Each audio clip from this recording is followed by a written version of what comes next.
run from it. Destiny arrives all the same.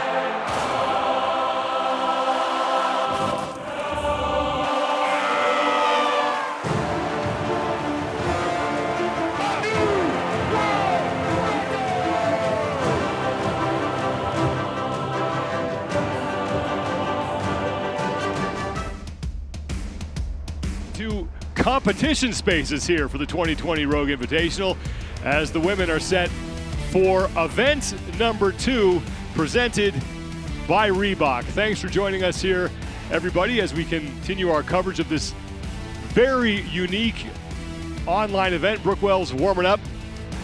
I'm Sean Woodland. Chase Ingram is here as well, and we'll be joined a little bit later by Margot Alvarez. Chase, we are through one event. We just saw the men compete before we went to break. Now that you've had some time to kind of chew on this a little bit, what stood out to you the most about the men's competition? How close it is. We said this at the top of the show with Fraser being gone. It kind of opened up the door for everybody to have a legitimate chance at winning. And how tight it was from 1st to 10th in that first event, I think really showcases that kind of idea that we had coming in. So is what the weekend's going to look like. I think we're going to see a lot of ups and downs and tight races the whole weekend through. Colton Mertens won event number 1. Not a guy we really had our eyes on coming in, but an extremely impressive performance, an event that he was really built to excel in. Yes, and built in terms of stature and strength to be one of those. And we were talking about thrusters, and at the height you are, it does help. Obviously, you can see that on the flip side of that, the burpee pull-ups not so much, but the way he handled those thrusters in event number 1, and I think that should build on his confidence a little bit, not someone we were really looking at coming in. I mean, there was so much said about Noah and Vellner, but the way he handled event number 1. Now, when you look at event number 2, I think that might play to his favor as well. But then there's always like that pressure of being in first place if they are indeed paying attention to that. But what a great start to the weekend for Colton Mertens, and I like the way this sets up for him going forward. So Mertens with the event win and 100 points right now. He is your leader with Pat Vellner, courtesy of his second place finish. He stands in second place overall. Jakub Hepner, Noah Olson, and Chandler Smith rounding out the top 5. And Margot Alvarez spoke with Patrick Vellner after event 1.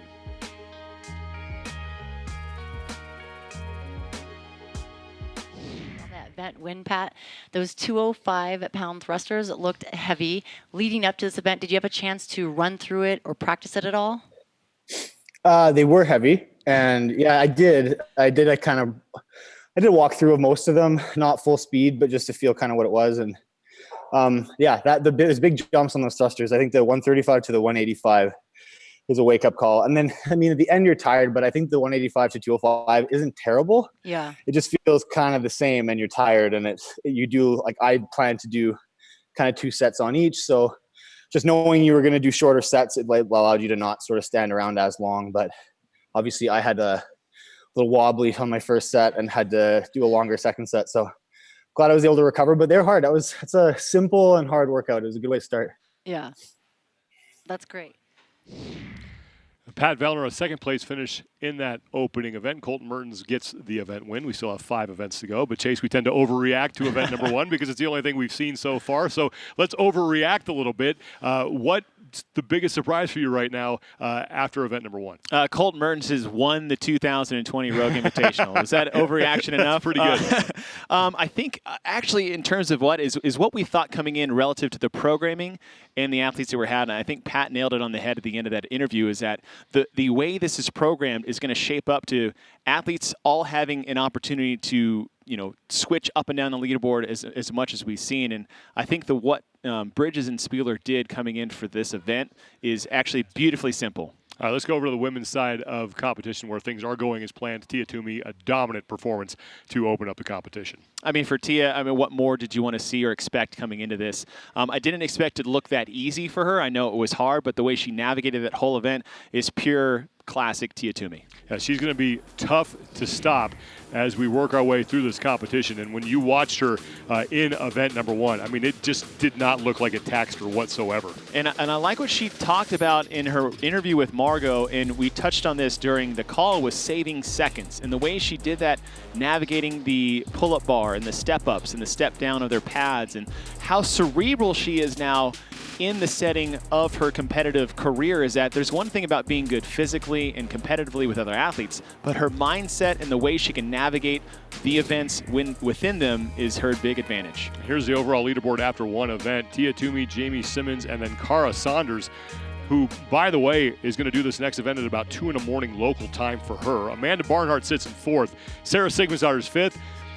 Laura Horvath in 6th place. Yes. That definitely catches your eye a little bit. It absolutely did, because when we were watching it on the feed, I think we just kind of looked at her at a time she was taking a break, but her bumping up into that 6th place position is huge. But I would be remiss to not talk about Jaime Simmons. We barely talked about during the 2009 CrossFit Games and you stood on the podium. We're going to give you your due now, sitting in 2nd place overall, standing toe-to-toe with your top athletes we talked about coming in. So Jaime Simmons is a big surprise right now. Event number 2 is presented by Reebok, and it has a unique format that we don't see very much, if at all, in competition. For the first 4 minutes, it's 50 power snatches for time. Now that is a separate scored event, and it is your tie break time for event 2B. 2B starts at minute 5, and it's the last athlete standing. It's 11 reps in minute 5, then in minute 6, it's 12. We add a rep as we move on, and the last athlete standing will be your winner. Chris Spieler was one of the men who programmed this event, and here are his keys to event 2, presented by Reebok.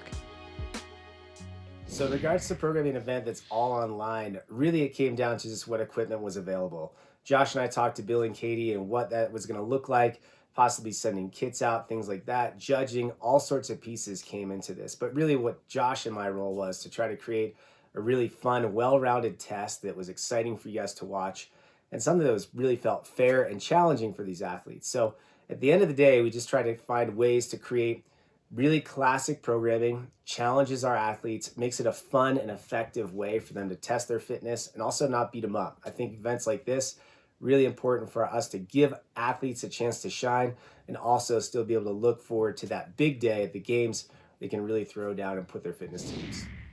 Well, from one legend to another, we are being joined now by the former 2-time CrossFit Games champion and soon to be the mother of probably the fittest baby on earth, Annie Thorisdottir. Annie, thanks so much for being here. First off, how are you feeling right now? I'm actually feeling great. I am feeling really good. I expected it to be worse, so I'm very happy. You've gone from training as an athlete to now training as a mother. How's that been going for you?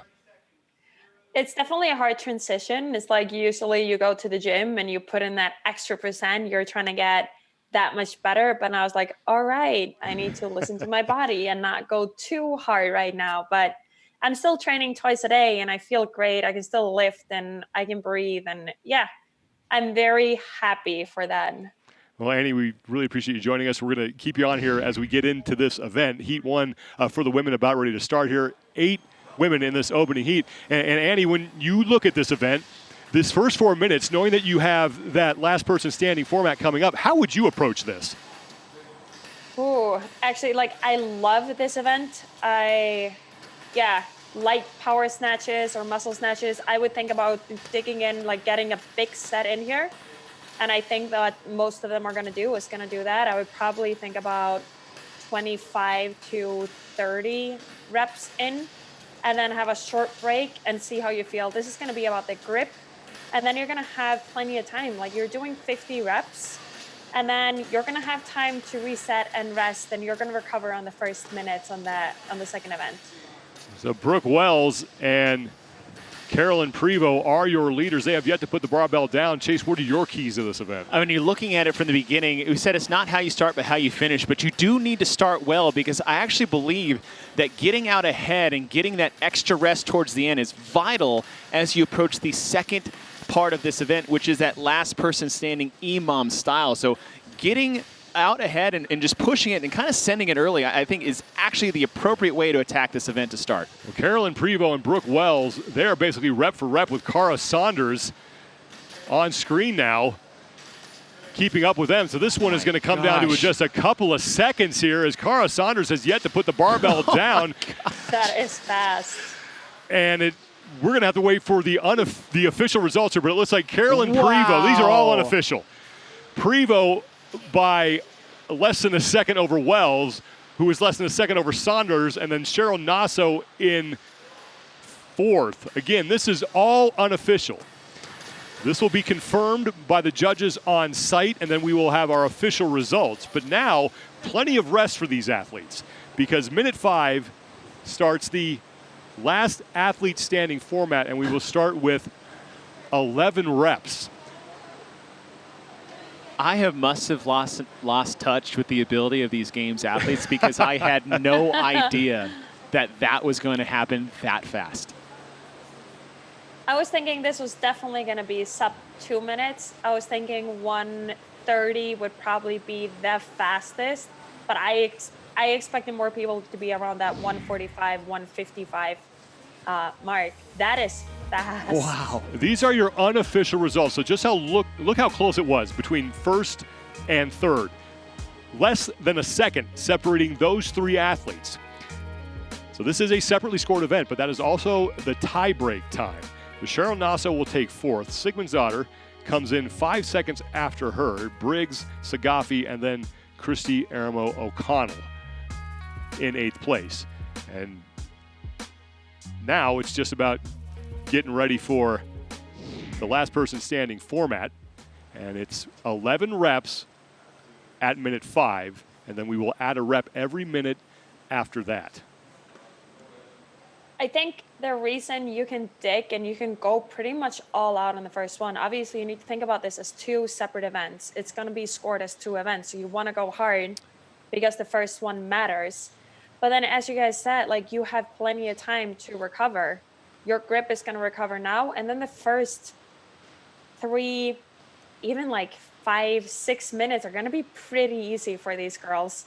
So you're going to be able to continue kind of catching your breath and recovering because you only need to finish 11 reps on the first minute. Annie, we've talked about this a lot. Obviously, no crowd. You can't pace off the athlete next to you. So as a competitor, how would that affect you? I don't think it would affect me at all on the 50 for time because you just go on that one. Like, it's not really a lot of strategy in it. The bar is that light that you're never going to fail a rep there. However, on that death by or the last person standing, that's definitely where it would be nice to see the person next to you, see how deep some of the girls are digging, how they're looking on some of those sets to kind of get that like boost when you're finishing. So I think it would be very fun for us spectators to watch on the next one. I definitely think some of them would dig deeper if they knew what was going on around them on the last person standing. Less than 20 seconds to go before we start with those 11 power snatches at minute 5, and then we add a rep every minute from there. This is a separately scored event, each event worth 100 points to the winner. Here, I think it would make sense to break it up. Like, there's no need to go super hard on those first 11 reps. First 11 reps. So Briggs is one of the athletes I'm looking at for Part B specifically relative to Part A, because now this is kind of a manager work endurance type event as opposed to just a, grip it and rip it first one. If anyone is better suited for these lighter reps, higher volume with breaks, I actually think Briggs might be one of those athletes that could surprise you relative to, I would say, the strength and power as you saw in the first part. Absolutely. And I think it's also very interesting just to see the different strategies or different technique. As you saw there, Briggs, she was doing a non-contact, dropping a little bit underneath. And then you see Sara, and she's doing that contact snatch. I definitely know that Sara could be doing this with the non-contact. It's a different strategy. Your pull is maybe going to get a little bit tired, but your grip is going to be saved by doing non-contact, I would think. Minute 6, 12 power snatches to complete here. 23 is the number they need to hit in the score at the top of your screen, and Sara Sigmundsdottir is going to break those up early. And Sara does have that kind of contact through the middle a little bit like Annie was referring to. Opposite to her is someone who made their name in an event very similar to this, and that was Brooke Wells in Randy a few years ago. That was the first event she'd ever won. No one had ever heard of her, and her muscle snatch, which is like straight to the ground, straight overhead, no stop in between, that allows for a faster pace. However, technique aside, it does get a bit more grippier, and as these minutes advance, it's going to get harder. Absolutely. I think it's two ways to think about it because it's less time and attention, but you're using your muscles a little bit more on it. So yeah. That voice you're hearing belongs to two-time CrossFit Games champion Annie Thorisdottir. We want to thank her for joining us as we are bringing in feeds from 40 different locations around the world. And as we mentioned before we started this event, as we are now in 13 power snatches in this minute window, Sara Sigmundsdottir is doing this event at about 2 a.m. local time for her.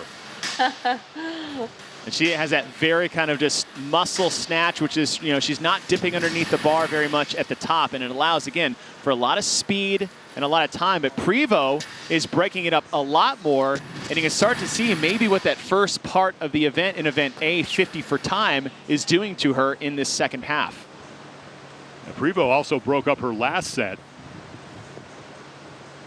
But every athlete so far has been able to complete the work inside that 1 minute.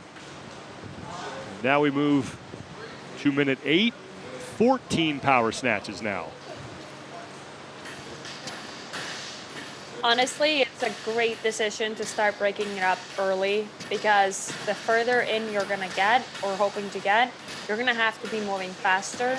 And that's where you're going to have to be doing bigger sets to be able to finish within the minute. And Briggs on the right.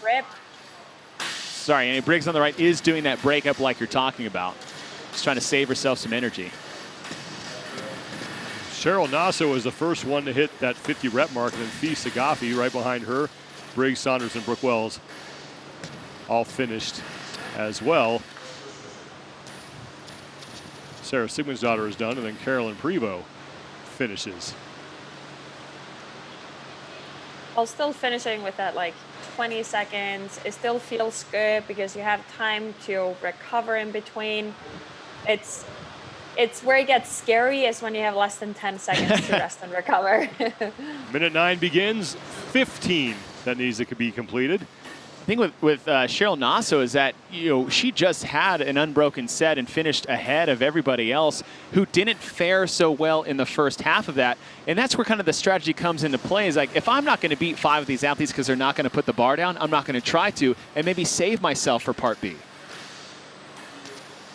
Nasso with just a couple reps to go. 65 is the mark she's got to hit, and she's going to make it with 30 seconds to go. Annie, how much does experience play in here when you're in this setting, you don't have fans, you don't have someone next to you, but you have a lot of experience on which to draw?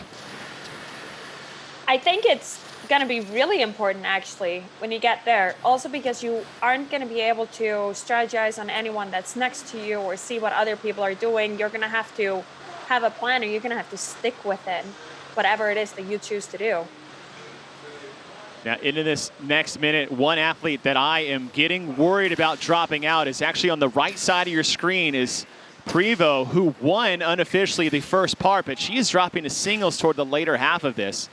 Wells has actually gone back. She's changed between 2 different grips, between a narrower grip with more of that kind of ground to overhead type pull and that wide grip as we just saw her do at her normal muscle snatch. So she's actually changing technique every other minute.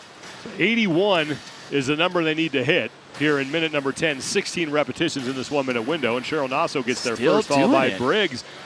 Brooke Wells is in, now Sara Sigmundsdottir and Fee Sagafi.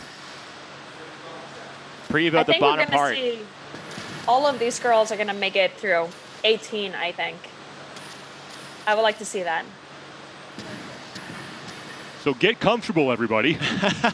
We're going to be watching a lot of power snatching here as we get set for minute 11, and now 17 reps. 98 is the number that they need to hit in the score box next to their name at the top of your screen. The leader will always be on the far left. And right now it's Sara Sigmundsdottir.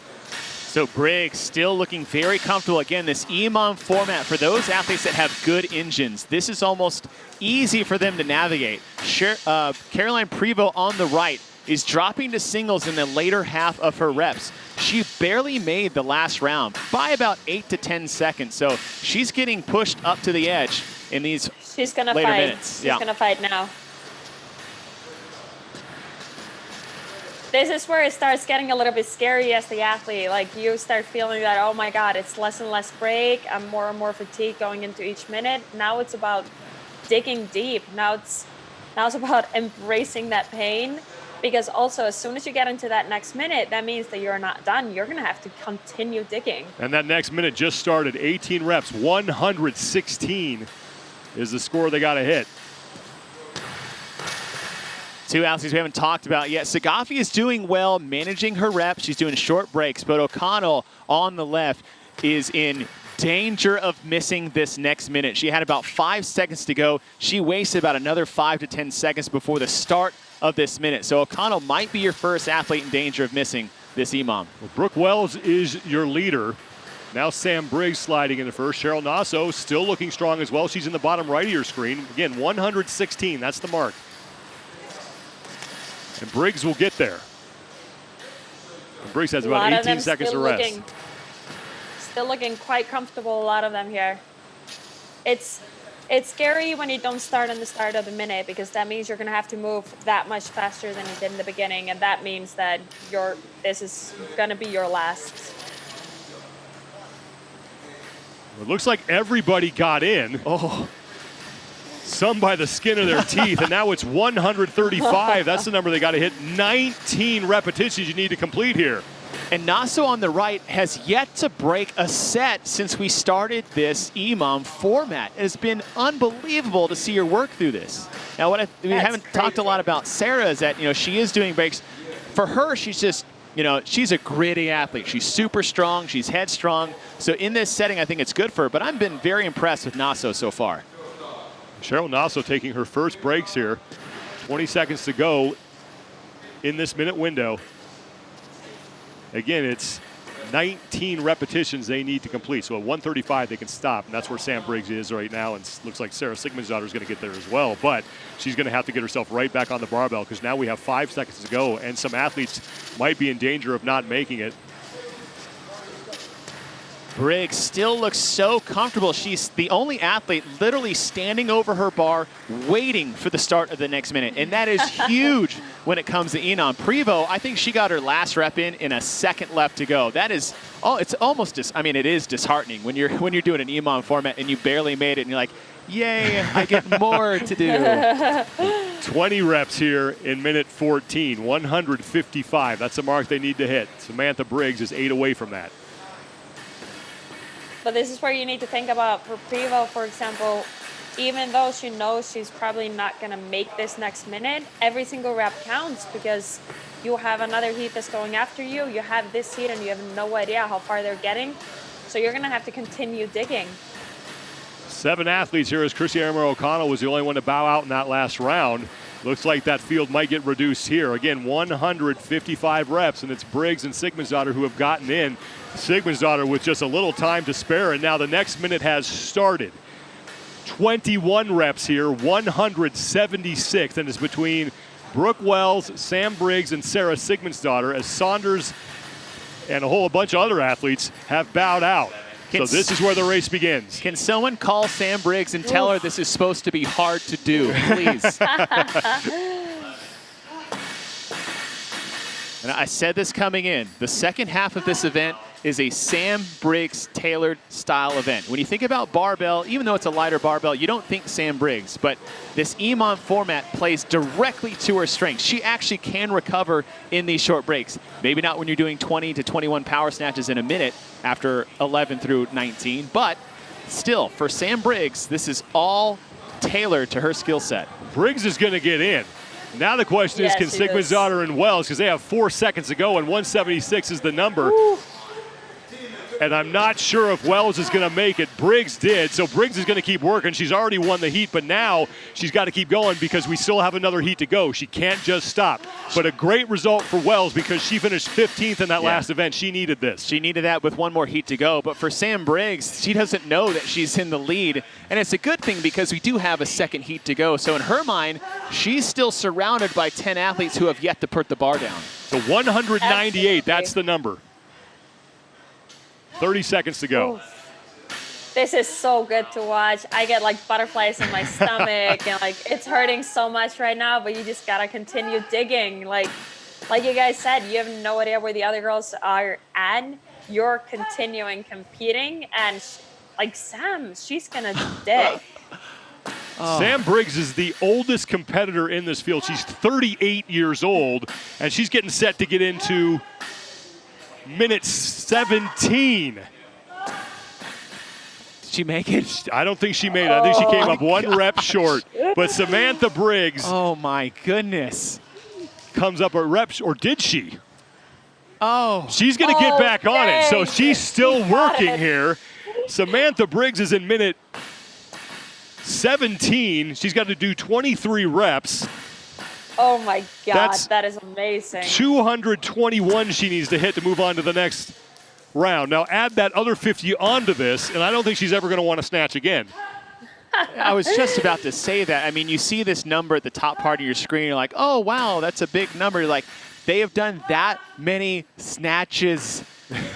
That's it. Yes. Oh, my goodness. I think they're gonna feel this tomorrow. They're gonna get sore from this workout.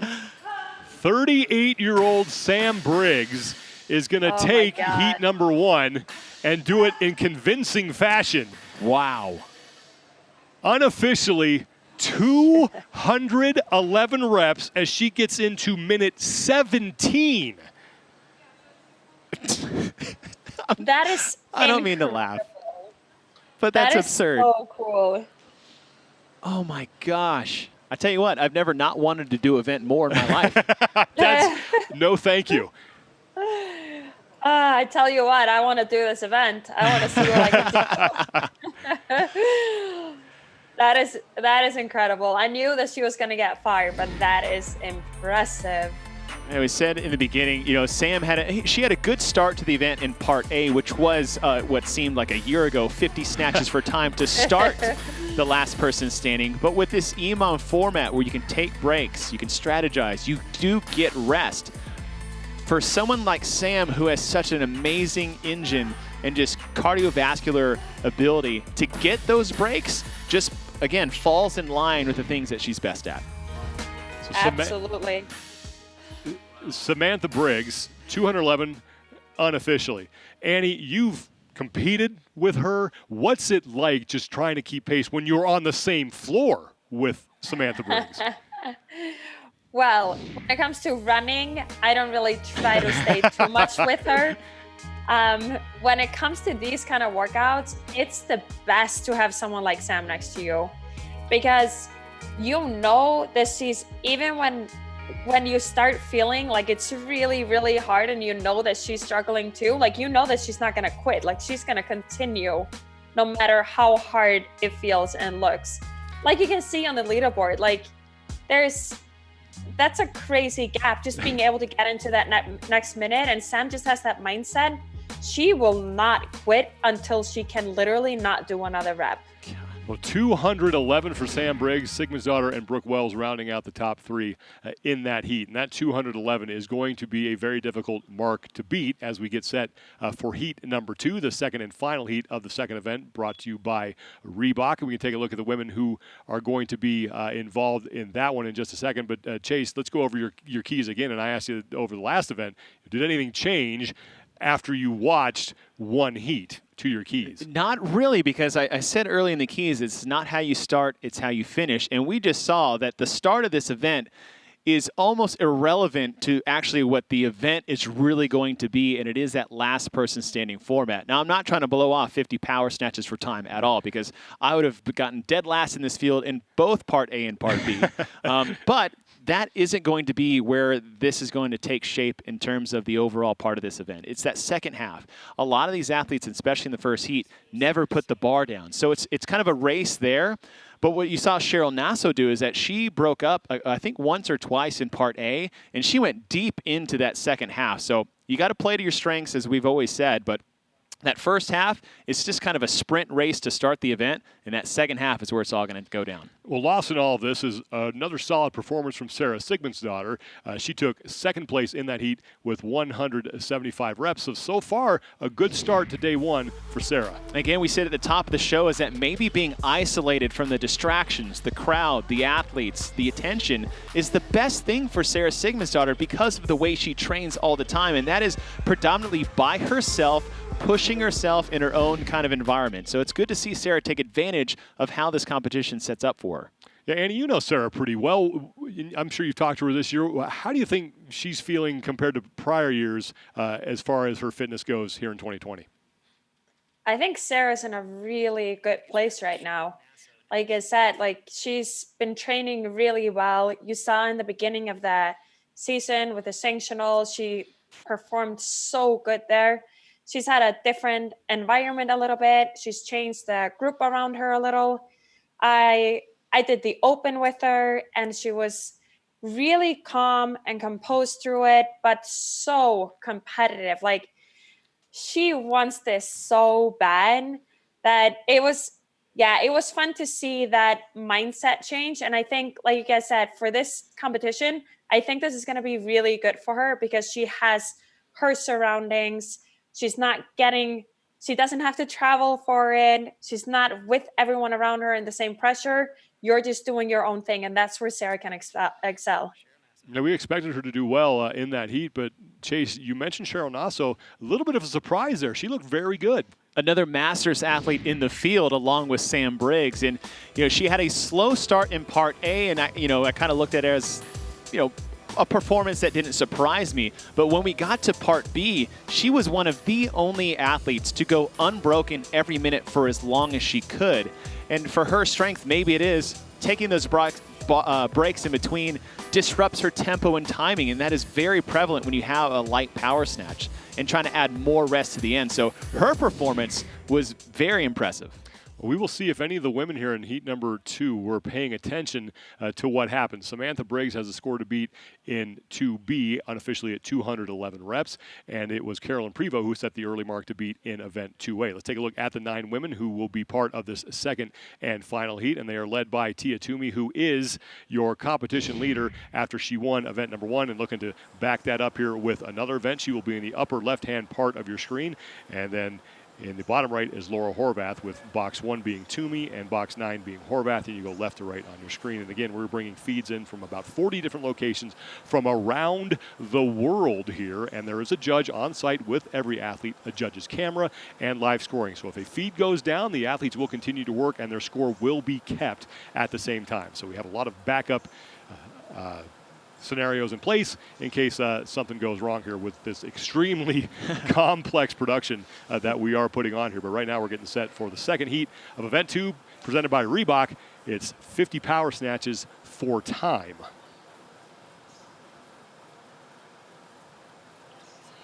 I think one thing that helps, again, they kind of have an opportunity, maybe their coaches do, to see what happened in the previous event. And I think that is imperative when you start to approach an event structured like this, to know what already took place.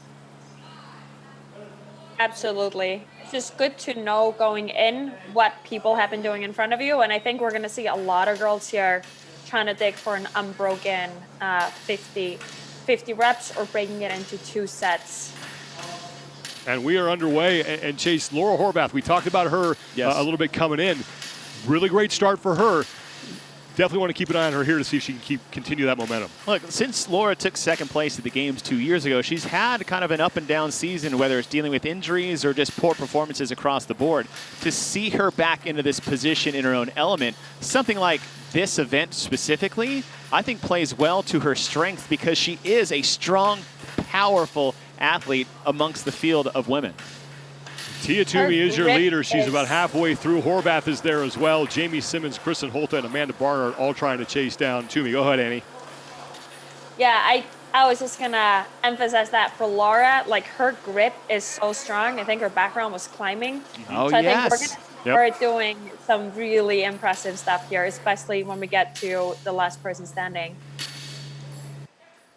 126, upper left-hand part of your screen. Unofficially, that's a time to beat that belongs to Carolyn Prevost. Tia Toomey is looking like she's going to beat that as she has just a couple of reps to go.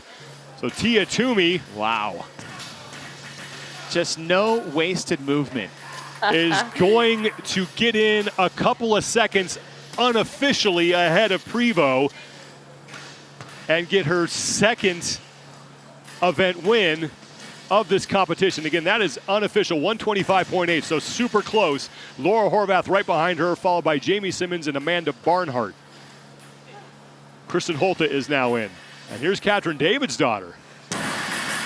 Now, I know when you look at Katrin Davidsdottir, and she said it herself how much she loves snatches, but that, I think for her that's more like heavier, full snatches is more in her wheelhouse rather than, you know, these high volume, lighter rep ones. A lot of carnage Yes. here, but 3 Well, minutes I to think- recover. Sorry, Annie. Yeah, no, just going back to that, Katrin, I think that we're going to see her do really well in the last person standing, though. But yeah, it's that those were a lot of reps to do unbroken, so it's so hard. It's so hard to tell. And also, like we saw on the leaderboard earlier, is that every second it makes such a big difference. Just your cycle speed is going to make a big difference. Did anyone break this up? I don't know. But I think like, they it's all so went fast. unbroken. Like, it was Unbelievable. so quick. 125 unofficially by Toomey was your top time. So let's take a look at event 2A. And again, these are all unofficial. They need to be confirmed with the judges on site. But Tia Toomey is your top time. And then just 24 seconds separated her from Turi Helgadottir. So that's how fast that event was. And only 7 seconds separated Toomey from Jaime Simmons. I think That is so quick. if you look back to the previous heat, obviously we don't know what the official scores are, but from first to fifth, those top 5 times, I think they're all within that actual second of each other. That's how fast and tight these races are going to be. And for the second straight time, I mean, effortless for Tia Toomey. And I was saying about her quality of movement and no wasted movement. Look at her feet. They don't even move. She's not rocking back and forth. She's not jumping up and down. She's skipping completely through the middle. I mean, that is textbook muscle snatching. And from rep 1 to rep 50, she never deviated from this technique. That's how dialed in she was for this part. That looks absolutely amazing. And by doing it like that as well, it's going to be easier for her to breathe, which is going to make it easier for her to continue doing the same. Yeah, like you said, that was just textbook snatches. We're waiting the start. We're about 10 seconds away of the last person standing format. And we will begin with 11 reps. Samantha Briggs got into minute 17. And her unofficial score is 211. The next best score was Sara Sigmundsdottir, I believe, at 175. You know, I know Annie said that was a huge, amazing gap. I just see that as a rude gap. Almost 40 rep difference. That is just mean. Well, it does make such a big difference just getting into that next minute. Then you're Absolutely. going to get those like 15 to 20 reps once you're at that point. But yes, that is going over a minute over someone else. That's very impressive. I don't know if we're going to see anyone beaten of these girls. I think they're going to get close. I think it's definitely nice to be in that second heat because you know, it's just nice mentally to know how far you want to get into the workout, like how many minutes you're going to go in. But yeah, it's going to be tough no matter knowing or not. It's going to be tough to get close to Sam. Tia Toomey so far, unofficially, is looking at 2 straight event wins. She's trying to stay perfect here in event 2B. So 200 points unofficially for Toomey as she edged out Carolyn Prevost in event 2A as Kristen Holta is now done with her 11 reps. What I like what Tia did in the top left corner of your screen is she finished and then sat down immediately. Yeah, use the time. Right now, you're going to have plenty of time. You're going to finish within that 30 seconds. So use it. Sit down if you want to. So our clock on the screen is a little off of the clock that is being kept on site. So just keep that in mind. Now we've corrected that. So 12 reps here in this minute window. 23 is the score they need to hit in the white box next to their names at the top of the screen. So if you remember the first part, watching Tia Toomey, she's in the upper left part in the first row. Is her first round in part A was just these power snatches through the middle. What she's done now in part B is actually, well, it's muscle snatches, is she's actually doing a more textbook power snatch. She's actually has two different techniques she's used between A and B. Yeah, she's kind of switching between that doing non-contact, like she did in the first part, going into doing contact snatches, which might be smart. I would probably switch and do maybe every other minute, or once you get more fatigued, you go into that contact snatch because you're going to get more hip drive to be able to swing that bar up. Minute number 7 here. 13 repetitions that need to be completed inside this window, and the score that they need to hit is 36. Now, Katrin Davidsdottir on the left. I loved Annie's point about the second half of this format playing more to her strengths, because she is that, you know, not quite the endurance athlete Sam is, but more in the maybe classic CrossFit sense of having these structured breaks and structured rests. Plays a lot more to Katrin's strength than it does 50 reps for time with a bar. It's very nice to see that they're all obviously all have competed so many times and know exactly how they should do it, but it's very easy to get carried away. But it's nice to see that they are breaking it up, they're being smart. It doesn't matter if you're going to finish this in 30 seconds or 40 seconds, if you're going to be more recovered going into the next minute by breaking it up, trying to save your grip. Like, you're going to feel those 50 snatches when you start, so you want to make sure that you use those first minutes to recover. Jaime Simmons on the left, second place coming in after event number 1. You know, one of those athletes that has really kind of taken a huge leap in the competitive scene. She's always been around. She had a great open a couple of years ago, but at the games level and now, it's like it's really been fun to watch her grow. And then Laura Horvath on the right, who almost won Part A all the way through and got 6th in the last one. I'm curious to see how long she can sustain the endurance side of this part. 14 reps in this minute window. 50 is the score they need to hit, and it looks like every athlete is going to make it, as Turi Helgadottir and Kristen Holte have just finished up. Now we move on to minute number 9, 15 reps in this upcoming window.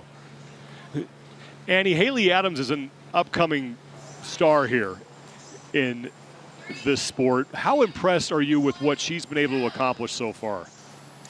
I am so impressed with that girl. It's a big leap to have to go from the teenage division into this division. And for most people, well, it's been kind of hard to see them go through that transition, because you might be the best in the teenage, and then you hit that wall when you get into competing in the big leagues. But she's really impressed me, and also just her mental attitude with it. Being able to stay in the game, like, that's where it gets really hard, getting to that big stage and being able to stay composed and perform under pressure. She's managed to do that. So I'm very excited to see where she's going to go. And she was one of the first athletes done with her 15 power snatches, hitting that 65 rep mark. And now we get set for minute 10, as Helgadottir just finished. 16 reps need to be completed in this window. 81 is the score that they need to hit. Now the rest continues to get shorter and shorter. Holte on the left is, again, another one of those athletes a lot like Jaime Simmons that we don't talk about enough, yet always have amazing performances. And what Holte is known for the most is being one of those classic endurance superstars on the CrossFit landscape. So when you have this EMOM format, she's breaking it up a lot. She's getting close to the minute, but that is on purpose. Helgadottir on the right is starting to fade a little bit, right? She has good technique. She does a lot of training with Olympic lifting specifically, but in this format, it gets a lot harder towards the end of these later rounds. Absolutely. Like you said, Holte, she's going to have the engine to continue going and digging pretty deep here. Like, I've had the privilege of competing with her for so many years, and she's one of those that just, she constantly, I don't want to say surprises me, because I know how good she is, but it's hard to say. She just always does a little bit more than I think. Danielle so it's Brandon. always fun to watch Sorry, her. Annie, just sneaked in under the time cap there. We're in minute number 11. I'll let you get back to your thought here in a second. 17 reps here, 98 they need to hit. Go ahead, Annie. No, I was pretty much done. It was just fun. It's always fun to see the athletes, how they can continue surprising you and continue to push through those pain thresholds. Tia on the left is starting to break it up a lot more than she had previously because she's getting close to those minute breaks as well. Again, it is planned and structured, but Tia is starting to fade just a little bit. Well, you're kind of bound to start feeling the workout at this point. Like I said earlier, like this is where it starts getting a little bit scary for the athletes in the beginning. It feels so good. You're catching your breath, nice and composed. Now you're getting closer and closer to that minute mark, and you see you're going to have to move faster and faster and have those shorter breaks. Turi Helgadottir and Danielle Brandon trying to get inside the time cap, and I'm not sure they did it, as both of them have just taken a seat. Now we're in minute number 12. 18 reps, 116. That's the score they need to hit. Now keep in mind, Sam Briggs, at 38 years old, has the top score of 211. So just 100 more to go. So And, Haley Adams is halfway there. Katrin's still holding strong. She's on the left side, and she was laboring a bit in part A just because of the high volume. But again, with these structured breaks and rest, it is going to help Katrin out a bit more when Barnhart just has that, she just has that strength and engine to go along with a good blend for this event. We're down to 7 athletes in the second and final heat of Event 2 presented by Reebok as Helgadottir and Danielle Brandon bowed out in minute number 11. And now we approach minute 13. And Tia Toomey, I'm not sure if she made it. But now it's 135 that they need to hit. That's the score. 19 reps to be completed in the minute, and we'll see if Tia Toomey was able to get in to this window. But even into this window, we're only at 120, and we had a lot of athletes in the higher 150s to 170s. So Tia Toomey really does need to understand, even though it's hard to tell where she's at. In fact, I think she bowed out. Did she not make it? She did not make it Whoa. underneath that cap. So that's going to open the door for some of the women chasing her in the overall standings to maybe make up some ground. Because remember, unofficially, she has won 2 events already. So 135, that's the mark we're looking at here in minute 13. These 19 power snatches that need to be completed in this 60-second window. And we are down to just 4 athletes. Wow, looks like Laura is out as well. Haley Adams, Jamie, Kristen, and Amanda Banyard. Did anyone? I think Holte is the last athlete standing right now, as Adams and Barnhart can't make it through the last minute. So 155, 20 reps. That's what Kristen Holte needs to complete here. There she goes again. It's like, I know she is so good and so impressive, but I don't want to say continue surprising me, but there is just something about her. She can always do a little bit more. 155, that's the number she's trying to hit. She has 10 to go, 20 seconds. So many of the scores that we saw in heat number 1 are going to be towards the top of the leaderboard in this event. So 6 to go for Holte.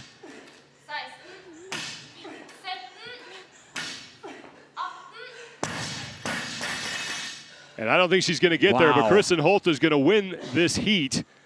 But I wonder, are we missing the first 50 snatches in the score? We are. So add that in to what she just did. Oh. That had to be. So she's at 203 or... No, she's at... No, because that's a 10 minutes. Sam got, what, to the 17th minute? 17th minute, 221 reps. So Sam did 271 total. That's how good Sam was. We thought we missed 50 reps on these athletes. Yes. Oh my gosh. Okay, that's crazy. So Sam really did 253 total from the last one, but 206. She did 211? 261.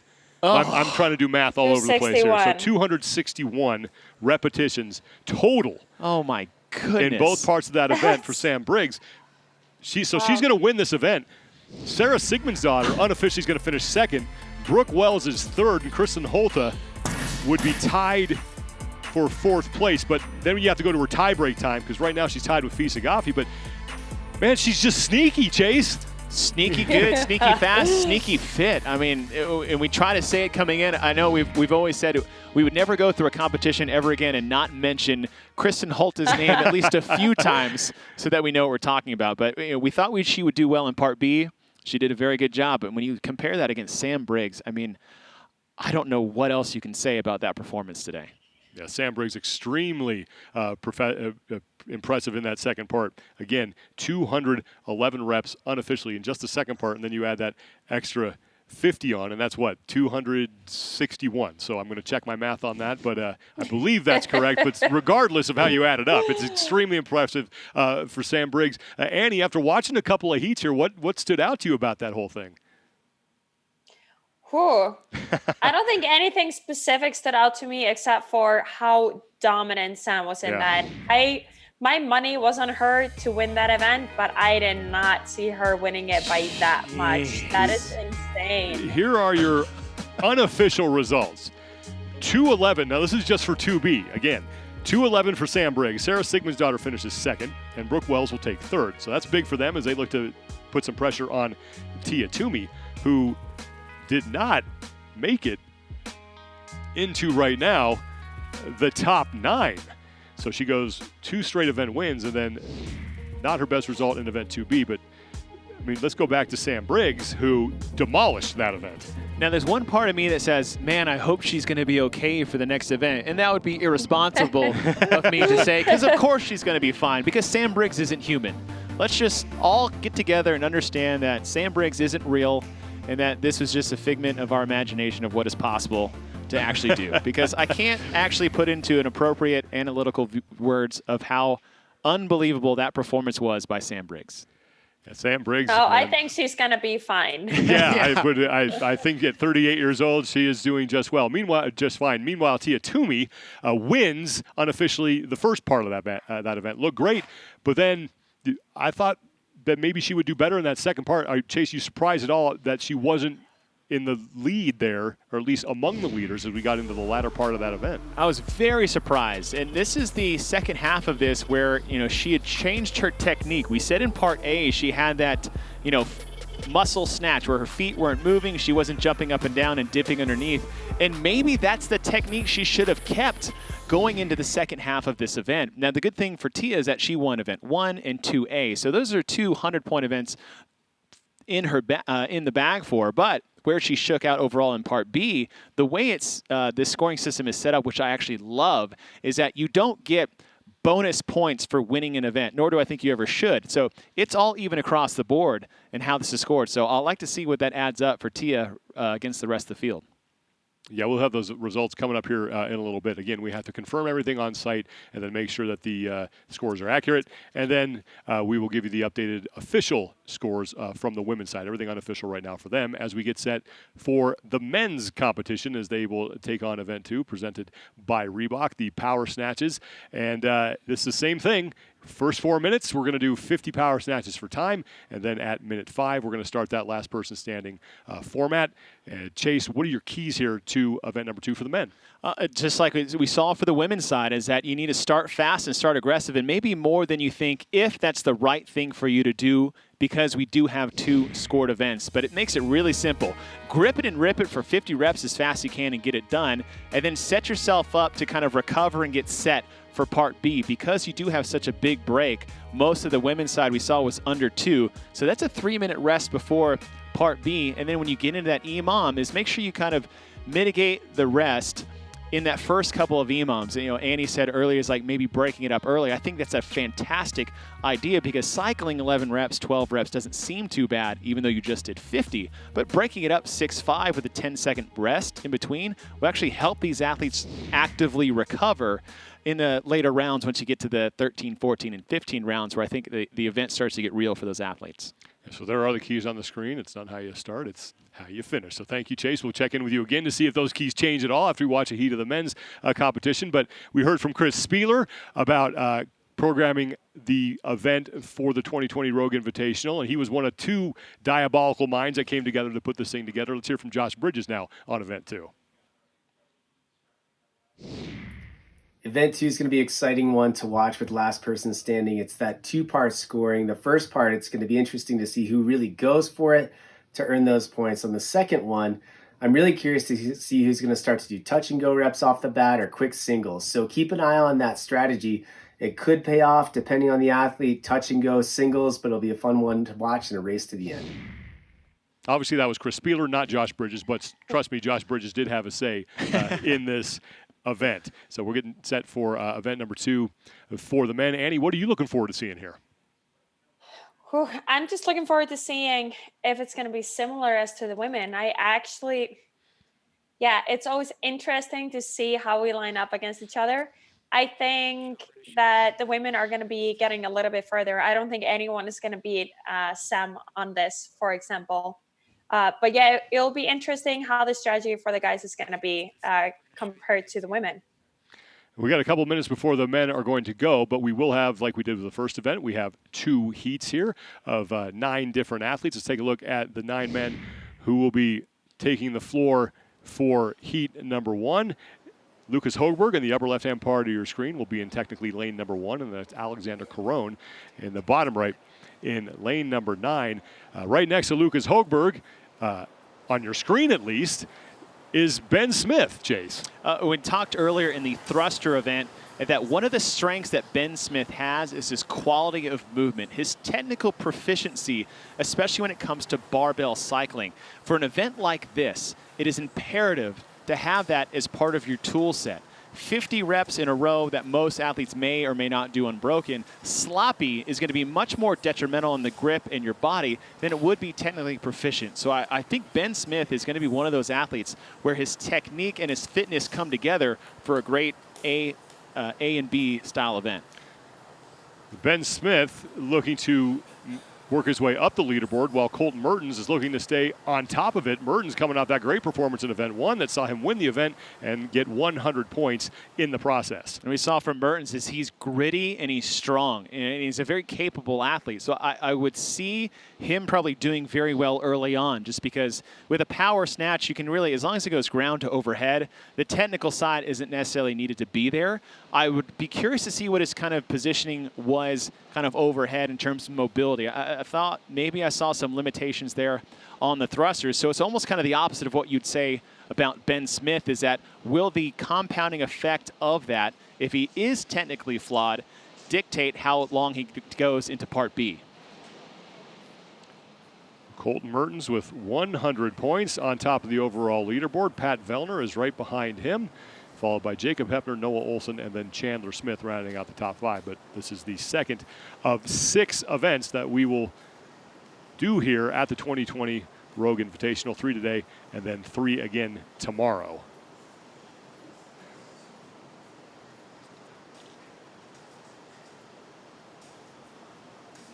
All these athletes in their own space.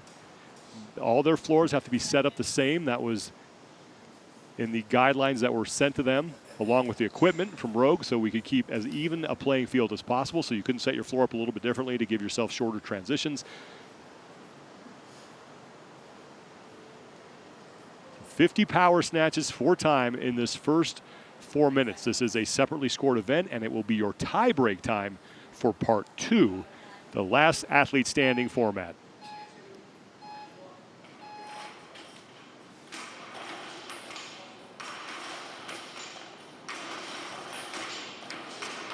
It's always so interesting here for me to look at how different the style and different the technique can be for the athletes. Are they going straight for a muscle snatch? Are they going to dip a little bit underneath it? Are we doing contact or non-contact? I think the cycle speed matters so much here, but it also matters to have something where you can be nice and composed and you can actually breathe. So you want to be quick both up, but then you also want to be quick on the way down, so not having that contact on the hip on the way down. But you also need to make sure that you can breathe somewhere. You're not going to hold your breath for a minute and a half, 2 minutes. Jonakowski more than halfway done as he's approaching the 30-rep mark. He is in the lead. Koski's cycle speed is unbelievable at the moment. And, you know, like Annie said, straight down, straight up, not missing anything in between, limiting as much excess movement as possible. We saw the same thing from Tia in the previous heat, but Joona Koski, I mean, look at the left side of the screen where he is relative to the rest of the field. Koski with just 5 reps to go now.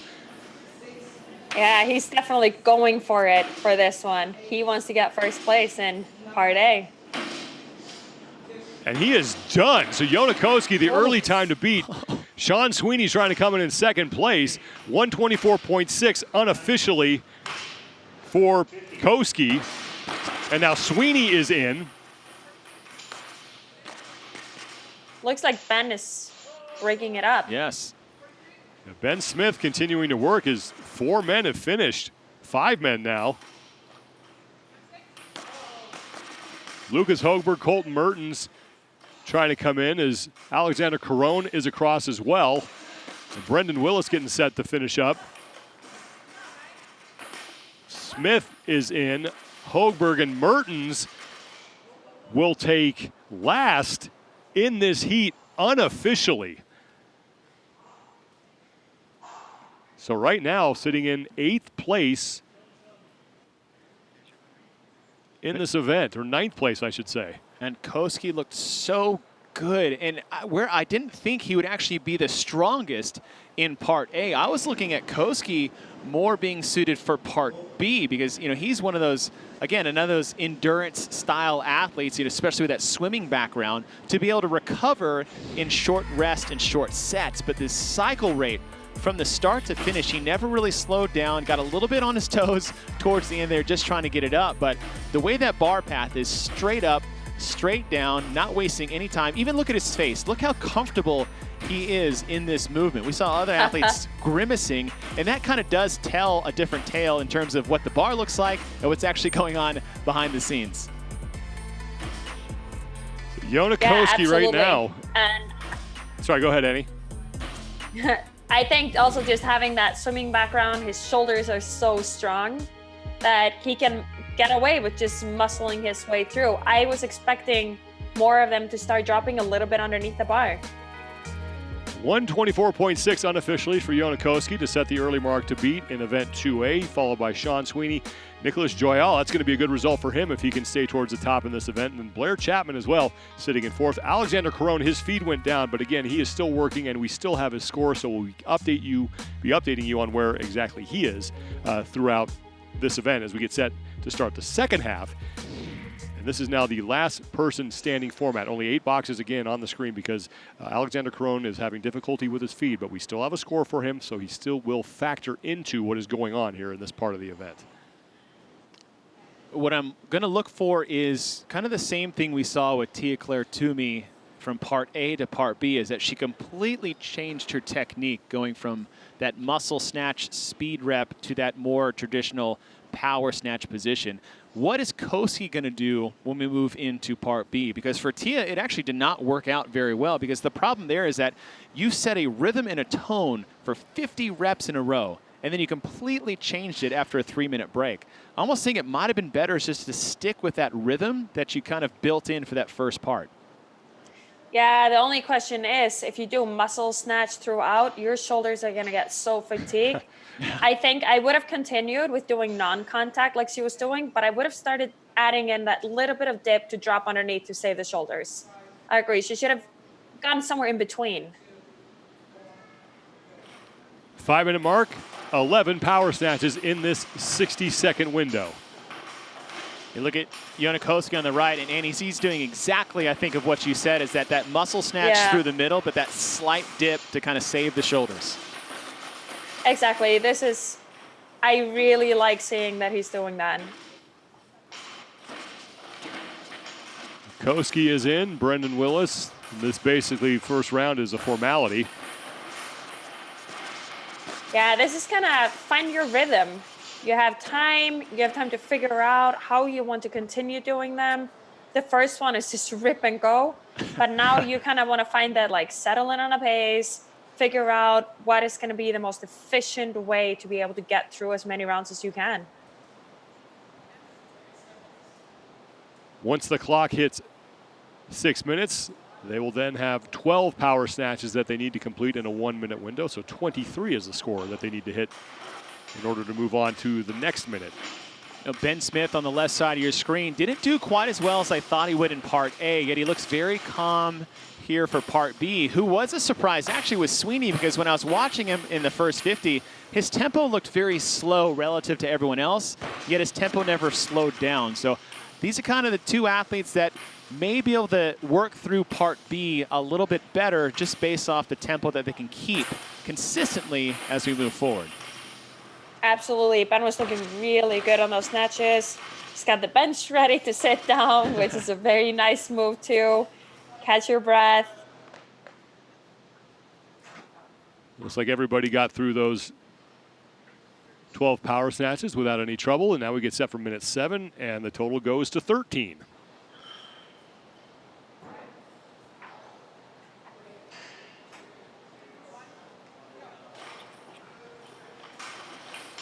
Blair Chapman. Now, he had a very good Part A. You know, Chapman and Joyal are two athletes maybe not as known as the rest of the field coming in to this Rogue Invitational, but they handling themselves very well. You know, it's not like they have the field of athletes to kind of scare them out of competition because they are so isolated. So I think that's kind of one of those things where I said is that some of these athletes being isolated in their own comfortable space may be better for them than that big open stage that is the competition floor. Blair Chapman got into this event through the qualifier. He played college football at Wisconsin-Platteville. And a smart kid. Made the Gabe Miller Academic Honor Roll there in 2014. So you got to think he's got this thing calculated out. As we get set for minute number 8. 14 reps that will be completed inside of this minute. 50 is the number that they need to hit. This is still just a formality for the guys. I don't think any of them are struggling yet. They just need to get through these reps as fresh as possible so that once it gets challenging, I'm trying not to use any bad words, once it starts really hurting, you're going to be able to continue going for a little bit longer. So now it's just about being smart, like you see there, because it's even going for just singles. And I think that's perfectly fair at this point. I think one of those for Högberg, what I saw in the previous one is that he's getting very close to that minute mark. And to where is that, yeah, singles are good to kind of recover, but if you're running out of time, you're going to have to make that choice to hold on to the bar or try to pace it out if you have enough time to do so. Absolutely. Let's hope he has that in the tank, that he can hold on for a little bit longer. So Blair Chapman, bottom left, is looking like he might not get inside this time cap, and I don't think he did, given the fact that he's taken a seat now. So Blair Chapman looks like he's going to be the first man to bow out here, and that leaves us with 8. Remember, Alexander Caron is still working. We do not have his feed, but he is still working, and scores are still being tabulated from him. I think I saw Högberg miss that too. And it's two athletes that I was looking at. It might be the kiss of death when asking to see a couple athletes on the floor. Wow. Yeah, we're down to 7. Surprising. 65 is the number they need to hit. 15 power snatches here in this minute window, and we have 20 seconds to go. Just 7 men remaining. Remember, Alexander Caron, not pictured, is still working.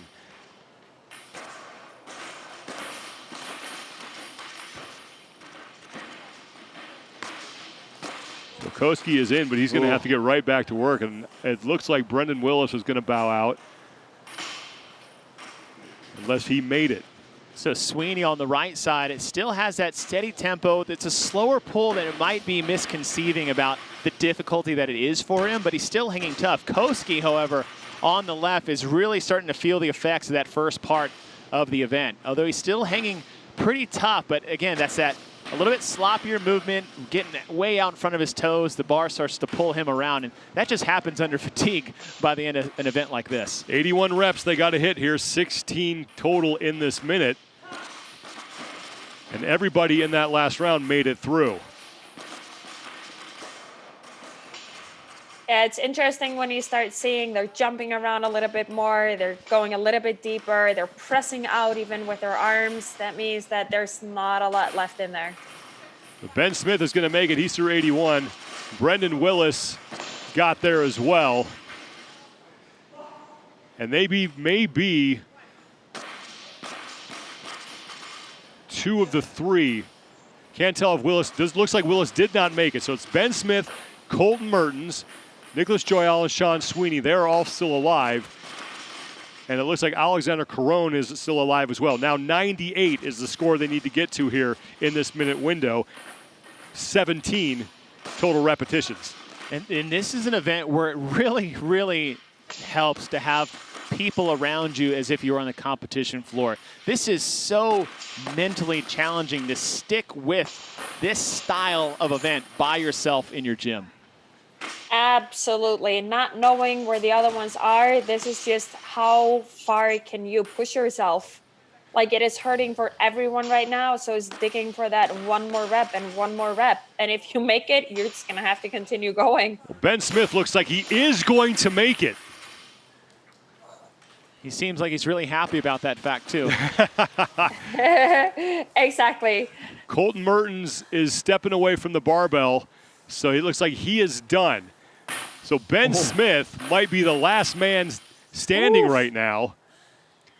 Now he knows he's not going to make it into the next one, but he also knows that someone else might make it into that minute. And man, it sucks to lose a spot by just not doing one more rep. Well, Ben you want to Smith, try to keep that gap big. yeah, he has no idea right now where he is because he can't see his other competitors. I don't know if there's someone there kind of feeding him results, but Ben Smith is just going to keep going here like he is prone to do. He's got to get to 116 if he wants to give himself some more suffering, but that's 10 reps from now, and that looks like it's not going to happen. So Ben Smith looks like he will be the last athlete standing here in heat number 1 as he gets into minute 18. Wow. And unofficially at 110 repetitions. Oh, it hurts so bad, but it's so good. That's great to see. But it was, yeah, it's interesting to see this compared to the female numbers. The men are not going to be getting as far, I think, on that part B. But part A, they were like flying through that. So Ben Smith, nothing flashy, but he gets the work done. And he is the last man standing in part 2B. We said coming in that it's the technique and efficiency of Ben Smith that is one of the most dangerous aspects of his game when it comes to competing on the floor at the games level and here at the Invitational, is that in an event like this with that EMOM format, having your technique dialed in, being able to take breaks and have the efficiency to give that sustainability is a big advantage for this style of event. So Ben Smith with the early score to beat, unofficially at 110 in the second part of that. Jona Koski unofficially with the time to beat in the first part at 124.6. Annie, after watching that, and I ask Chase this question all the time, after you see it go through one time, how does your perception of the event change, if at all? I don't think it changed a lot, actually. It was pretty much what I expected to see from the guys. I think it's so fun to look at the different technique that the athletes use, and it definitely pays off. Like you said, just moving well and efficiently like Ben Smith did, especially on that part B. It's more about that efficient movement because it's not going to be about making it within that time cap. It's about being able to continue moving so that you're going to make it. Like all of these athletes are going to be able to do 30 snatches in a minute, but it's about that recovery and moving efficiently. So I think that's going to be the key part in the event B. One heat remains here in Event 2 presented by Reebok. Let's take a look now at the unofficial results from Part 2B for Heat 1 for the men. And it's Ben Smith, who is the last athlete standing, 110 total reps. Sean Sweeney by 1 rep over Nicholas Joyal.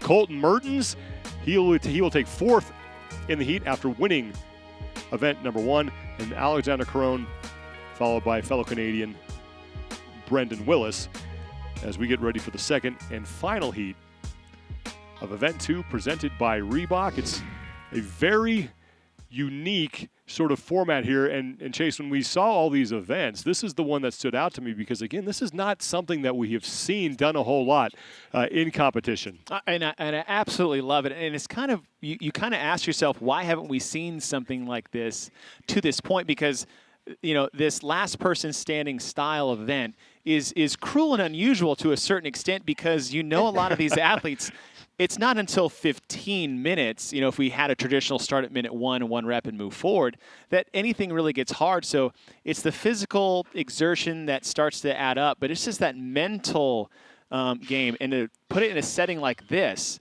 it's a very typical type of Bridges Spieler cruel and unusual style that I can see coming out. It's messed up. Well, we're going to see it play out here in the second and final heat for the men. We're going to take a quick break, step aside, get everything situated, and get you ready for the second and final heat of Event 2 presented by Reebok. Stay with us here at the 2020 Rogue Invitational.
For the past 10 years, in an average-sized American town, everyday American people have pushed the not-so-average-sized American dream. Each vision met with adversity, every trial reassuring them that their heart was right. And when the naysayers came calling, "You can't do that," they responded not with words, but actions. And what started with a few people in a garage now rises one more icon of can-do, a monument to American manufacturing might. We are Ohio-born, American-made, 450 strong and growing. We are Rogue.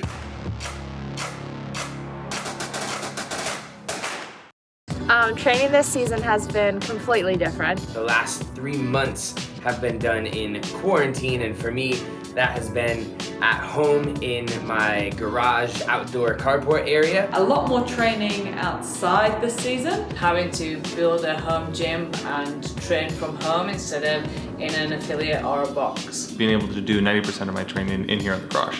Shane and I, we live in a 1-bedroom apartment and only have a rower and a bike erg, and I'm lucky I even had those equipment there. I don't think I've ever trained so much alone in my entire life. I've been in Iceland now for the longest time, probably in a very long time. Trying to do some things a little more creatively and outside of the box, for sure.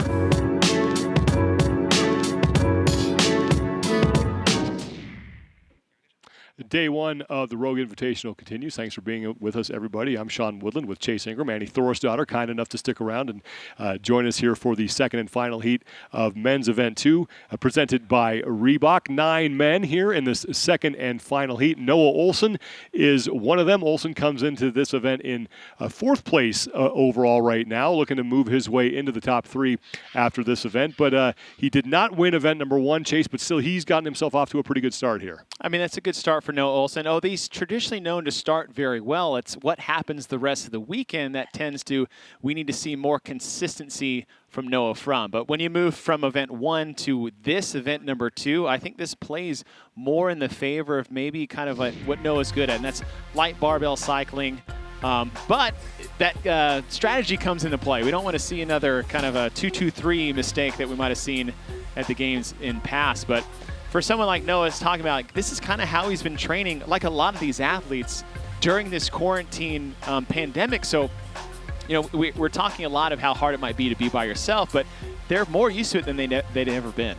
Annie, you've been around Noah Olsen for a while, and you've seen him kind of mature as a person and an athlete through the past 5 or 6 years. What's the biggest difference you've seen in him from now to when you first saw him come onto the scene? I think he's just become a smarter athlete, like we all do. We all learn with experiences. And I think he's one of those that in the past has maybe had a hard time pacing himself properly or knowing how the end of the workout might feel versus the beginning of the workout. And he's matured a lot and learned to kind of stick with his plan once he decides what he's going to do, not thinking about what everyone else is doing, but stick with what he is doing and believing that that's correct. And I think that's really important, like a key part of becoming one of the best in your sport. Once Matt Fraser bowed out of the competition, Noah Olsen was one of the heavy favorites. The other is Pat Vellner. Vellner comes into this event second place overall, just 5 points back of Colton Mertens. What I like about Vellner and Vellner's game is that he's kind of just that barroom brawler type athlete, right? There's nothing flashy, there's nothing sexy, but it's just good old-fashioned hard work and grunt work. And when you look at what these past two events will be in terms of event 1 and event 2, I think those are good setup for Pat Vellner. But when you look at the weekend in total, I also think it shakes up very well for him. So Pat Vellner's starting to warm up here for the second heat of event 2 presented by Reebok with his barbell loaded at 95 pounds. And again, all the competition floors, wherever these athletes are, and we're bringing in 40 feeds from around the world, different locations, different time zones. They all have to look the same. We're trying to keep this as fair as possible so the athletes couldn't take advantage of their certain situations in their own gyms that might allow them to have shorter transitions or get a little faster time with the way that things are set up. So things are all uniform across the scope. In case you forgot, here's what we're facing in event number 2 presented by Reebok. The first 4 minutes couldn't be simpler. 50 power snatches for time. Then you get some rest, and then at minute 5, we start that last person standing format. Jonakoski has the time to beat in part 2A of this event. That's 124.6 unofficially, and then Ben Smith set the score to beat in the second part as he got through 110 total repetitions. Chase, keys to this event. We talked before is starting fast and as fast as you can. We have now seen that is not going to really take away much from Part B. So when you get to the bar, start quick, hang on to the bar as fast as you can. That's not the only thing that we have in place. So it's not just about the start of this event for Part A. For Part B is really understanding is like how are you going to navigate that EMOM portion as we start with 11 reps and then move up from there. So how you finish this event obviously is the biggest portion of this when in terms of game planning for this two-parter. Let's take a look at the 9 athletes who are going to be here in this event of heat number 1 is in the upper left-hand part of your, lane number 1, box 1, if you would, upper left-hand part of your screen. Noah Olsen will occupy that, and then box number 9 or lane 9, Pat Vellner, bottom right. And if a feet goes down, again, we do have scoring. We do have a judge on site. So if we have a technical difficulty, the athletes will continue to work, and we will continue to tabulate their score here and let you know where they are. Annie, what are your keys to this event? All right, Annie stepped away for a second. So Chase and I will guide you through until we get Annie Thorisdottir back here. And now Annie is back. So Annie, I'm going to put you on the spot like I put Chase on the spot. What are your keys to this event? Oh, I think the key things is just don't overthink the first part. Go quick. Make sure that you're able to breathe, but don't think about the second part until you're done with the first part. And then on the second part, the key thing is stay nice and composed for as long as you possibly can. We are underway, 124.6 unofficially. That was the time that was put up by Jonakoski in this part in the prior heat. I think most of these guys are going to be going unbroken through. They saw what the first heat did. They know what is needed to be able to win. Adrian is going fast down. It looks like he's even pulling that bar down to the ground. Adrian Moonweiler off to a frantic pace here as he is neck and neck with Chandler Smith, the two of them through 23 of the 50 total reps here. I do like this event for Chandler Smith and to his skill set as an athlete. This is a grunt work style, and he's just kind of a grunt work athlete when you talk about his athletic background in wrestling and just the overall things that he's good at in the arena of CrossFit. So. And if you're wondering why we're not going to Chandler Smith, we're having some technical difficulties with his feed, but he is still working, and his score on the left-hand part of your screen right now, Chandler Smith and Adrian Moonweiler, rep for rep for the lead. Noah Olson fighting for third place right now. Uh-oh. Oop. And now a break from Moonweiler, and that might open the door for Chandler Smith. He is a rep ahead, according to our scoreboard, and Chandler Smith, depending on when he finished, it's going to be close. 124.20 unofficially. Now, if that stands, Chandler Smith will get the event win here in Part 2A. See, that's how you do it. You just turn your feet off and hope your judge keeps hitting the button. All these scores need to be confirmed with the judges on site. That's why they are unofficial right now. But Chandler Smith, again, looks like he's going to squeak in ahead of Jonakoski. They were basically neck and neck, separated by 0.4 seconds unofficially. So that's how close this is. We'll wait for confirmation, but Chandler Smith could be in the running for an event win here. Now, obviously, we didn't get to see how it looked for Chandler Smith, but we did get to see how it looked for Adrian Moonweiler, and for at least 40 reps, it looked like he was going to run away with it when he's kind of side by side with Chandler Smith. But those last few did not look pretty for Adrian Moonweiler. These are your heat results for the second heat. Chandler Smith will take the heat. Now it remains to be seen if that time is official, if it holds up, if he will win the event. Adrian Moonweiler, because of that break, will take second. Noah Olson, he finishes third, followed by Bjorn Carl Gudmundsson and Pat Vellner, as all of them are separated by just 9 seconds. And now the break as we get ready for the last athlete standing portion. Minute 5, that begins, and they'll start with 11 reps. That would have been fun to see them next to each other. Like, we obviously see them next to each other, but Björkvin, Patrick, and Noah, they're all separated by like that 1 second. That's crazy. I think if we were in a normal competition setting, this one probably would have come down to the sprint across the finish line. Exactly. Fly through. So Adrian Moonweiler started with a pretty frantic pace to begin with. Wasn't able to hold on, but did enough to get himself into second place in the heat, maybe third place in the event, depending on where this shakes out. I said he started very fast, but it was the last couple of reps, and I don't know if that's what we'll see in here, but that he started to drop, and he started to drop, he did 2 or 3, and you can see him, he's starting to stumble around. That lockout's getting a little harder to do, so my concern for him is, did you go too hard in Part A to really navigate Part B very well? Yeah, you can see he was a little upset. I was just about to say, that was like a little scary to see there in the end. I know that you're going to have time to recover, but it's not a very heavy bar, and he was sticking deep on those final reps. But it could be because he was just going for that first place, and he knew that he was so close. But yeah, it'll be interesting to see what kind of strategy he's going to have on the snatches in the next part. Yeah, and that next part begins at the 5-minute mark, so we're keeping an eye on that as the athletes recover and we get set for that second part of this event. Still remains to be seen who won, because it was so close between those last 2 heats, but Chandler Smith and Jonakoski are the 2 guys who are vying for that event win. We have 10 seconds to go now before we start the second part of Event 2 presented by Reebok. This is the last person standing format, and we start with 11 power snatches that need to be completed in this first minute window.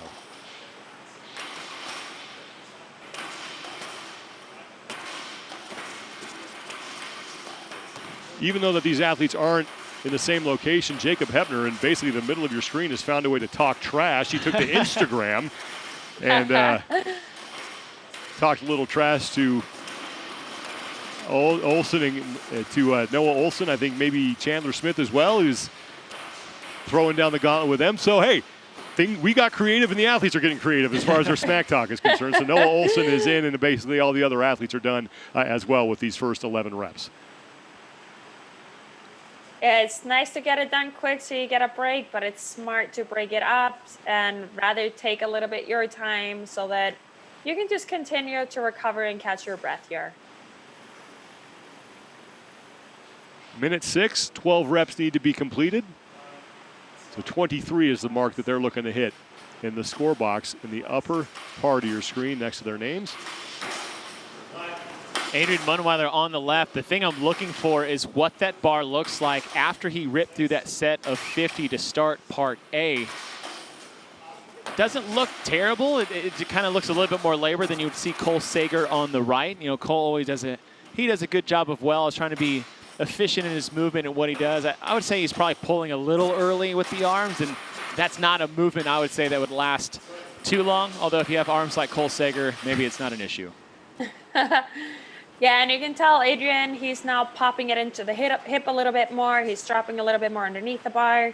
So he's trying to reserve a little bit more energy on this part. Getting set now for minute 7. We bump the reps up to 13, 36 now the number that they need to hit, and everybody's still alive here in the second and final heat. Top score belongs to Ben Smith. He got through 110 total reps. Okay, two athletes that I think always do well with light barbell cycling, particular with the snatch itself, is BKG on the right. You know, he has great technique. He's so strong in the snatch movement itself. And then Noah, again, his barbell cycling with a light bar for a power snatch is one of his strong suits as well. But I like BKG's technique when it comes to this movement specifically. And Jakub Hepner was the first man done. Like that lockout, like that strong lockout where you're not pressing through, you're not sloppy on the catch. Like all of that is going to pay off once you get into those final minutes. So I think it's going to be very exciting to see how far BKG is going to go on this. All 9 athletes still alive here as we move into minute number 8. 14 repetitions they need to complete, and they need to hit the 50 rep mark. Jakub Hepner in the middle of your screen on the top. He was the first man done with those 13 reps in the last minute. On the left side, I'm starting to get a little bit worried about Will Morad. He's hunching over quite a bit. In fact, and when he finished part A, those 50 snatches for time before we even got to this format, he was pretty laid out on the floor and kind of keeling over. So I don't know how his fatigue level is going to sustain through the rest of this EMOM format. Yeah, and you can tell he's starting to press out quite a lot towards the end of the snatch as well. He catches and presses out in the end. Almost that stark difference that we were talking about earlier with BKG is catching that nice, clean lockout. It just saves so much more time and energy and in fatiguing when you do it like BKG was. Morad's going to get in, but with just about 9 seconds to rest. So everybody's still alive here as we move to minute 9. Now we're up to 15 in this next minute, so 65 the score they need to hit. I don't want to leave out the young gun Panchek over here on the side is what I always like that he does. He's a pretty fearless competitor. He doesn't have necessarily, or at least develop the skill sets to match with some of these more veterans, but that guy does not shy away from going for it in these events. Jakub Hepner still in a really good pace here as he looks to be the first man done with these 15 reps. And he has just hit that 65 mark, so he is done. And remember, Chandler Smith is still competing. We are having technical difficulties with his feed, but he is still there, and he is still alive. Those Panchek brothers, it's so much fun to watch. There's something in the genes there. They just move well. They're efficient. Like, yeah, it's fun to see the young brothers coming up right now. Will Morad right up against it. I'm not sure if he made it or not, but it looks like he did because he's got to get back to work. But Morad, as we get to minute number 10, 16 reps, 81 is the number they need to hit. Jakub Hepner continuing to move at a great pace here. It's a good pace, but it's not the best technique in the world. I mean, if you look how much his shoulders drop below his hips at the bottom. But the thing with Heppner and the way he trains typically is that guy does so much high volume, mindless, repetitive training that an event like this really does play to his strengths in terms of the way he trains. 81's the number he's got to hit, and it looks like he's going to get there with plenty of time to spare. About 18 seconds, so Jakub Hepner looking strong here as he's through 81. Ben Smith, the score to beat rather, at 110 total reps, so Jakub Hepner might be threatening that as Cole Sager and Will Morad are trying to get in underneath that cap, and I'm not sure they made it. Didn't look like Morad did as he took a seat. Bjorgvin Gudmundsson, he's still alive as we are in minute very strong. 11. 17 reps, 98 is now the number they need to hit. And we're talking just pure technique in barbell cycling. This is a stark difference to what we saw from Heppner, but Heppner's just getting the work done. It's not a beauty contest at this point in time, but the sustainability, I think, it more plays to Gudmundsson's favor than it may Heppner. But again, Heppner in the middle part of your screen in the top row is just not stopping. He is just one of those workhorses. He will just go. And like you said, some of those workouts that you see him post and what he's doing, that would absolutely crush me, some of those high reps and volume that he does. So this is going to be working in his strength for sure. Pat Vellner is at that 98 mark, as is Jakub Hepner. Bjorgvin Gudmundsson looks like he's going to get in with not a ton of time to spare. Oof. But now more athletes bowing out. We'll have to see who is still alive. Vellner is definitely one of them. Gudmundsson and Heppner still alive. Adrian Moonweiler is still alive as well. I'll be honest, I am very surprised that Moonweiler's hung on this long, just how it looked like the end of Part A was. But Chandler Smith did not make it through that last minute. Looks like Olsen missed too. So 18 reps they need to complete, and it's 116 mark they need to hit. And if Vellner gets himself another couple reps, he's going to be your event leader because 110 is the score to beat right now. And Pat Vellner has now tied that, and he has now exceeded it.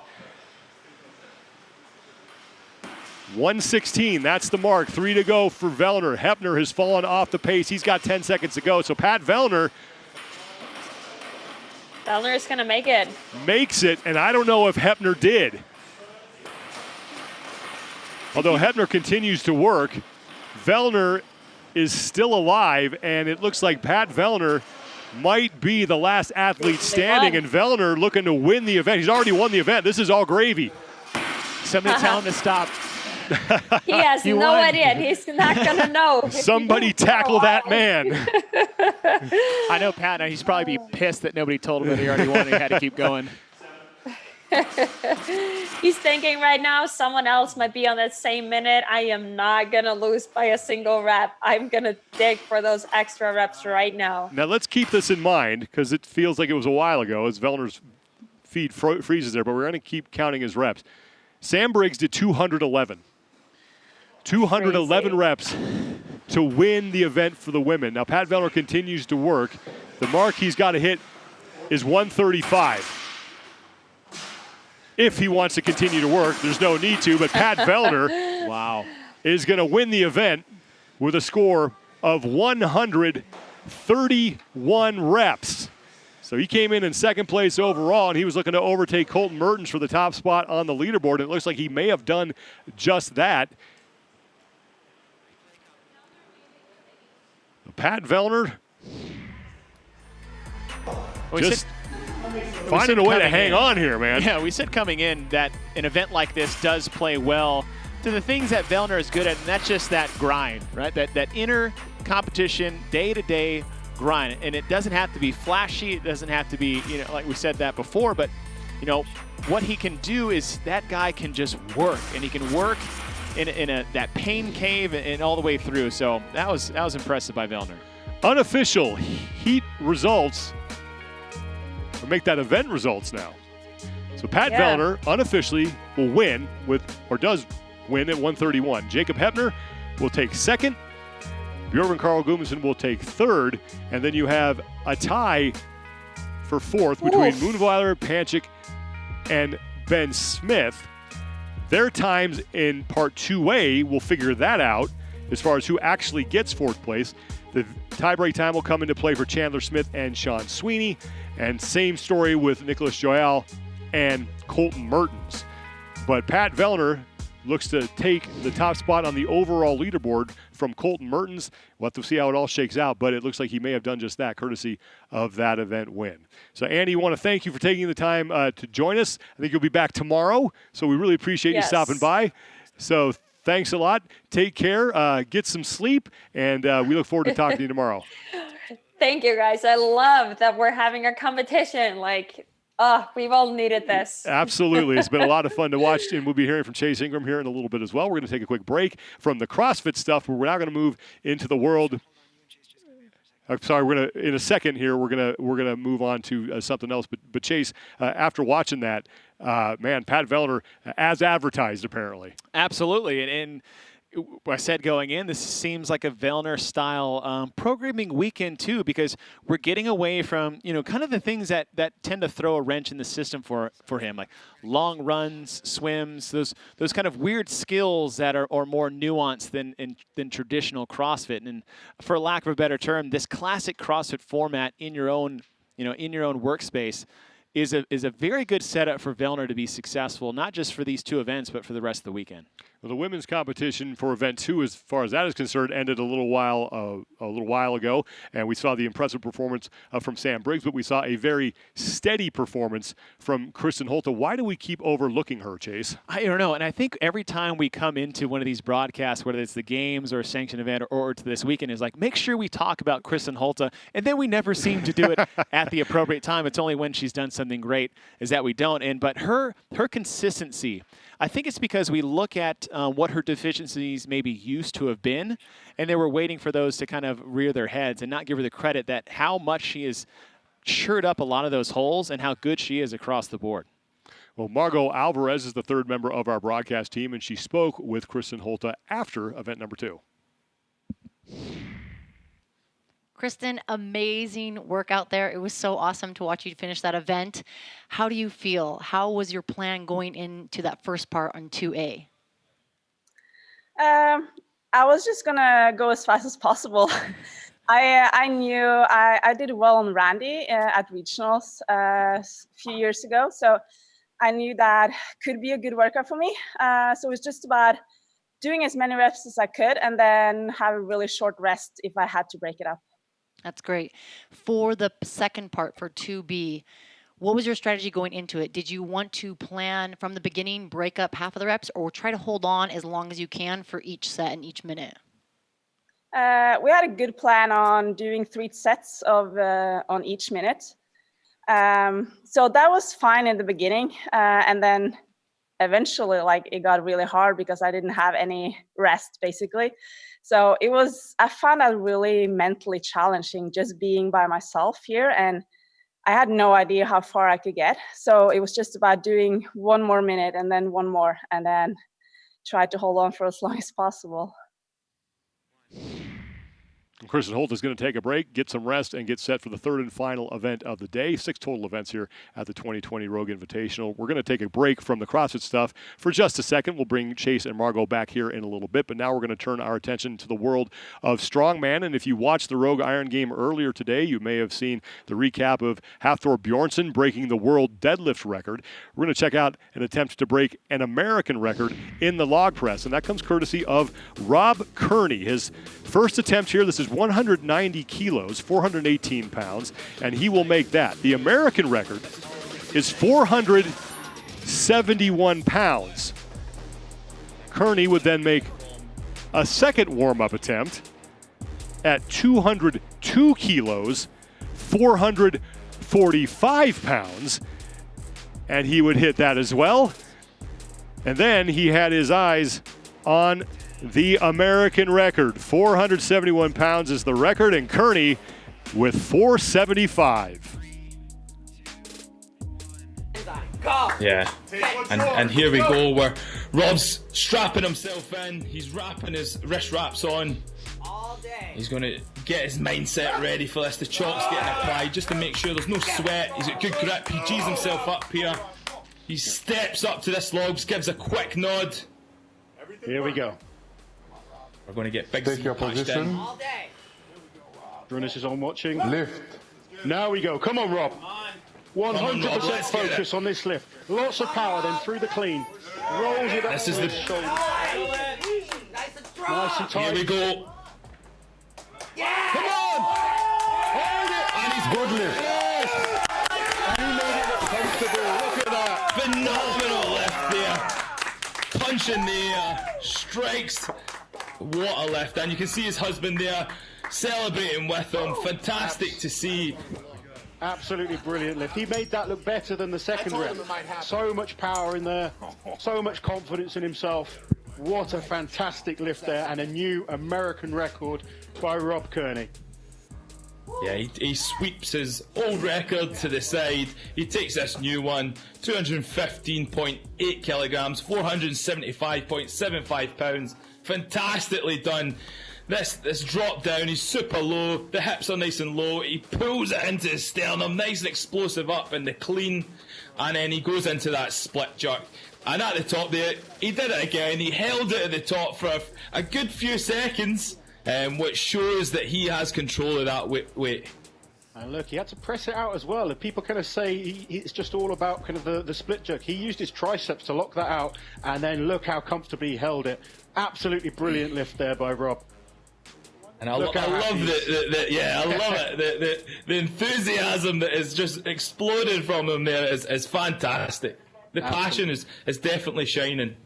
I think he had a fair bit more in him as well, to be honest. That was a good lift. Really, really strong. Yeah. Congratulations to Rob Kearney setting a new American record in the log press. Chase, when's the last time you lifted 475 pounds of anything? Sean, that is a great question, and the answer to that is never. We are used to seeing impressive performances in the CrossFit world, but when you see what the strongman athletes are capable of, it definitely puts some things in perspective. 475 pounds for Rob Kearney and a new American record. Man, I'm going to go run through a wall after watching that. That's pretty impressive. I mean, just the overhead part, but just to get the bar or the log up to the shoulders, I think is a very underappreciated feat of strength. Now, we'll have a lot more strongman coming up later in the weekend as we take a look at some of the other record attempts that have been made and some of the successful ones as well. And, of course, we'll bring Dr. Bill Crawford in on the Iron Game tomorrow to talk more about that. We're going to take a quick break and get set for event number 3. So you need to do whatever you need to do to get ready for that. Get your snacks. Get your favorite spot in front of the TV, and we will be back in a little bit here at the Rogue Invitational for event number 3. Stay with us, everybody.